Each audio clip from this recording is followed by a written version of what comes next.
For those of you who may not know me, I am Grant Rodgers. I'm a senior here at Simpson, and I major in multimedia journalism with a minor in management.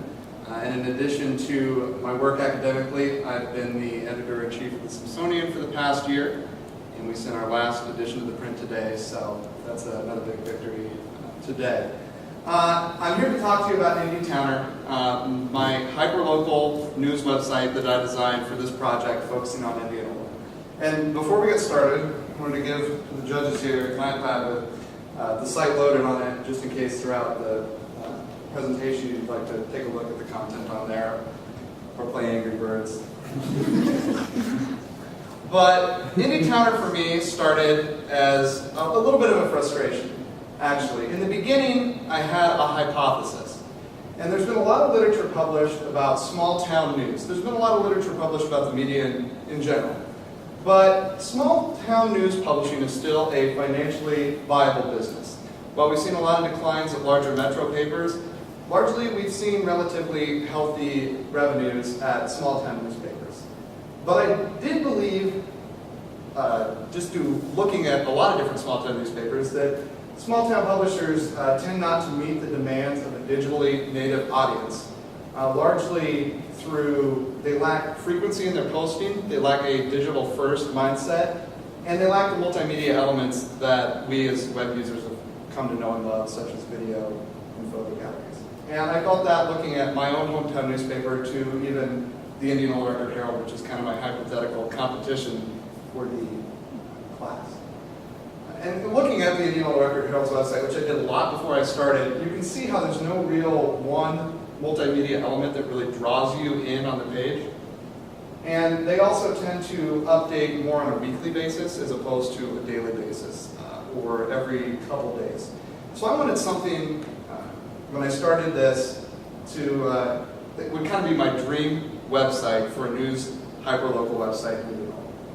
I wanted to have something that would be extremely social, with a lot of commenting on stories. I wanted something that would become kind of a community forum. I wanted something that would cover stories left out of the local paper or cover them from a different angle. Even in a town like Indianola that can kind of be considered a small town, there's still plenty of stories going on and a local paper can't always cover it. I wanted something that would provide fresh content for viewers who are coming back in the morning, late at night, and I always wanted something for them there that was brand new. And I wanted to write the news and deliver it in a way that appeals to digital natives, somewhat of an 18 to 35-year-old demographic range.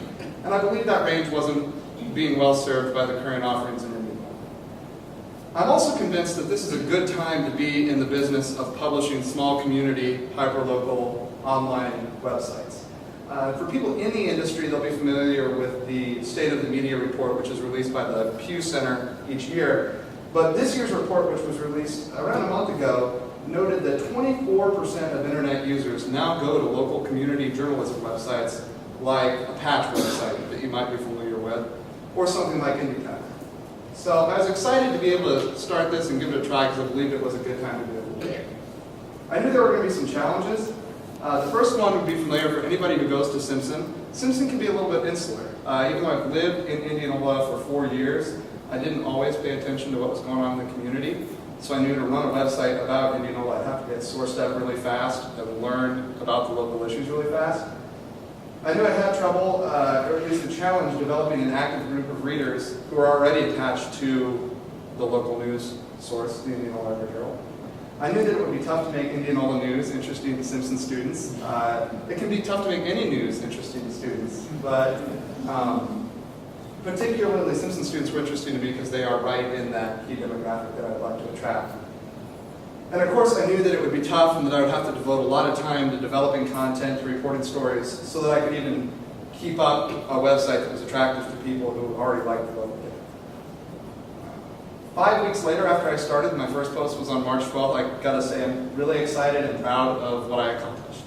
I think I did become a wide range of information and local news, from local government to entertainment. That first story you can see there, the screenshot is one of kind of a local brouhaha that happened at a city council meeting where the mayor lost his temper. And Indy Towner had a story with an interview from him apologizing for his actions long before any other news source did. So I also think we really worked hard to become the fastest news source in town, most frequently updated. And I think we offered a different, more in-depth take. And if you guys are looking at the site, you can see different stuff like features on restaurants, features on organizers of different community events that aren't necessarily just dug into as deep as that are dug deeper than the local paper has. And it's a very multimedia-rich website, both through content sharing from fellow students in the class and through videos made by contributors. I was able to put up a lot of video and a lot of photo galleries, which are something that, again, is not currently offered by news sources in Indianola. In particular, I wanted to show off this photo gallery, a screenshot of it, one that Kate Hayden, who's a contributor of mine, did about a week ago, or a little less than a week ago, in an elementary school carnival. Another photo that I took at the Polar Plunge out at Lake Aquavi, which would be really familiar to anybody who went to Simpson. But we got very good traffic on these galleries. We got a very good response, and we played them up very highly on our website. Simply don't think there's anything that offers quite that multimedia experience in Indianola, except for Indy. Site traffic, I'm generally very happy with what we saw, what I saw. 1,500 views of all time as around 11 o'clock this morning. It's grown a little bit since then, but not much. But we especially saw a lot of views coming in over like the past week when I really started to hammer getting fresh content up there daily, providing 2 or 3 posts for people to read on a daily basis. The best post I ever had was the story about a local high school girl who won an award for a big ACT score that she had. So in general, I'm very happy about the statistics. One statistic that I was particularly happy with was the average per day views from March to April grew significantly from 23 views average per day to 63 views. So I think that really speaks to the growth that Indy Towner experienced just in the last 5 weeks and the potential for growth that the site could have in the future. There's no doubt that Indy Towner does need a lot of growth. There were some shortcomings that I had. I prefer to think of them as opportunities for growth again. The site did not develop an active stable of commenters quite like I hoped it had. It didn't become the community forum that I was hoping it would. And I think if I were to continue, I would certainly focus on redesigning the website to facilitate more commenting. I need to continue to focus on stories that matter. In particular, I found out that stories about the school district, stories about schools, students, got a lot of traffic on the website, and that was simply an area that I didn't penetrate as much. Didn't dive as deep into as I could have. So I think that's something to keep in mind. And lastly, I'd simply like to develop a more social experience. We all know that a huge factor of the web is today the social experience that you can get through social networks like Facebook and Twitter, and I simply didn't design the website in a way that was very social. One person I'll give a shout out to was Tyler Yutzka, and we'll hear about Indy Bar Buzz in a little bit. But he did a very good job having pictures submitted by users, and that became a huge portion of his content. And I certainly think, going from Tyler's success and kind of looking at that I would try and integrate some of that in the future. I do believe at the end of the day that this is a viable business and something that could be profitable. Indianola continues to grow as a community. Right now it's at about 14,000 people, and it's a very affluent community and a community of very well-educated people. So I do believe that there's a future for this. I think that in terms of monetizing Indy Towner, there's opportunities for traditional advertising like you might see on any media website. But I also think that there's growing opportunities to look at new revenue streams like branded content and sponsorship. And indeed, in the State of the Media report that the Pew Center released, they said that small community websites like Indy Towner need to start looking at new revenue streams. I think there's definitely a lot of businesses in Indianola, Sports Page, Girl, for instance, and Burlap and Roses, which is another one on the square, that have seemed very open to working with students and very open to new ideas in terms of new ways of advertising and new ways of getting the word out via new media. And so I think Indy Towner would be a perfect new media partnership for businesses like this. With that, I'd open it up to any questions anybody has, and I'd love to answer them. Thank you, Crystal.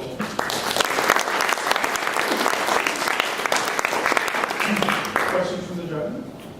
I want, you had mentioned that one of the things that you want to do is facilitate counseling. How do you do that with at the very beginning of the stage you're at now? How do you do that when you have limited people coming on there on a regular basis? for one thing, one of the tools that WordPress offers that I realized late that I didn't utilize at all, and I realized I definitely should have used it, was polling. There's opportunities to build polls on the website. And I think that if I had a piece on the website that engaged people interactively like that, instead of just a small comment button at the end that said, hey, what do you think? Get involved. Very big in a very kind of public way for them to do that, that would have been a huge, I think that would have made a huge difference. And I realized that I didn't follow through with that. It wasn't until I realized I could use it enough.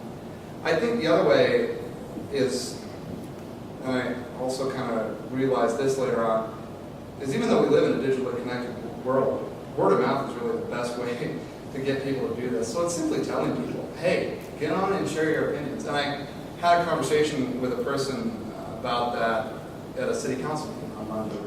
She was saying, well, I think the story that you're going to put up is probably not going to reflect my opinion enough. Even after I interviewed her. And I said, well, I welcome discussion. That's what I want. And so I didn't, as of today, didn't see anything from her, but I would welcome anybody to have the opportunity to do that. So. Have you been advertising or promoting it in any way, or how do you use that now? The main promotional tool has been Twitter, and I found out that Indianola has a very small, sort of engaged Twitter community in terms of people who aren't necessarily connected to the college, public officials, people who are economic development officials. And I found that on Twitter they've interacted with me a lot, or they've retweeted my stuff, or they've been involved in following it. And they picked up on it very well. I've had a lot of public officials actually say to me, oh, I saw on Twitter that, I saw your story or I like that. But in terms of more advertising, there wasn't near enough. It was basically just word of mouth. I was really focused on trying to get content up, and I was very successful, I think, in getting a ton of content up. Now there needs to be a marketing effort.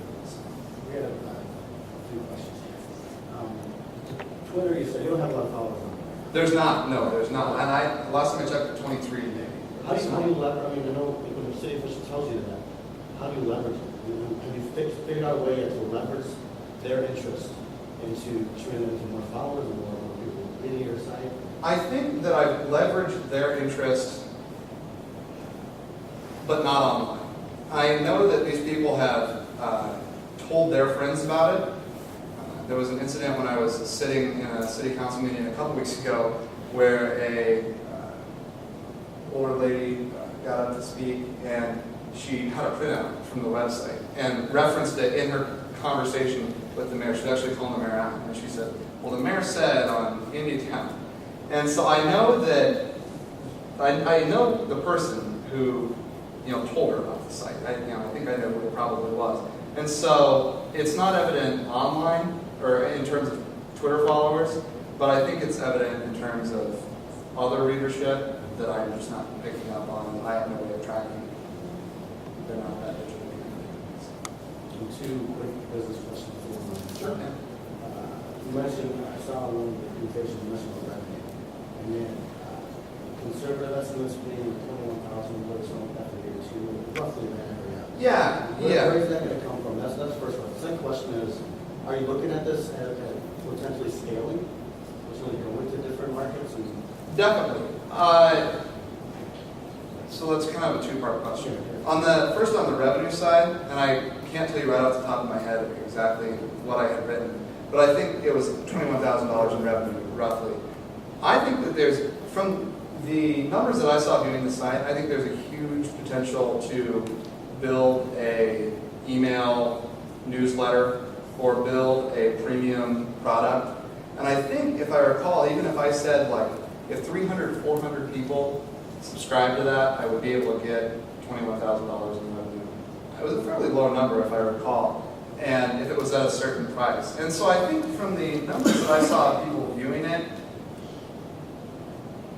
with more and more brand recognition in the community, not that long I would be able to get enough people to sort of sign up for a premium newsletter service or some sort of premium service of any kind.